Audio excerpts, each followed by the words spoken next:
Nahulog na container mula sa isang trailer truck humambalang sa Andas Circle sa Maynila. Patagilid na nahulog ang container na tumama sa isa pang truck. Ayon sa driver ng trailer truck, may iniwasan siyang motorsiklo pero tumama ang truck sa bato. Natanggal daw ang lock ng container kaya ito nahulog. Ayon sa Manila Traffic and Parking Bureau, pananagutan umano ng driver ang pagkakatanggal ng lock at pasok ito sa reckless driving.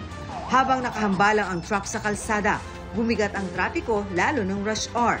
Mag-aalas 6 ng gabi, naalis ang naksidenteng truck. 4, arestado matapos mahulihan umano ng 1.5 million pesos na halaga ng shabu sa Parañaque. Nahuli ang mga suspects sa pinaniniwalaang drug den ng grupo. Na-recover din sa kanila ang 9mm na baril, magazine at mga bala.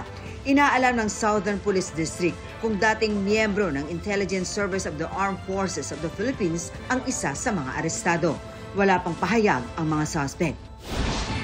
Meralco, may halos 43 centavos kada kilowatt-hour na dagdag singil ngayong Nobyembre. Katumbas yan na mahigit 85 pesos na dagdag sa electric bill ng kumukonsumo ng 200 kilowatt-hours.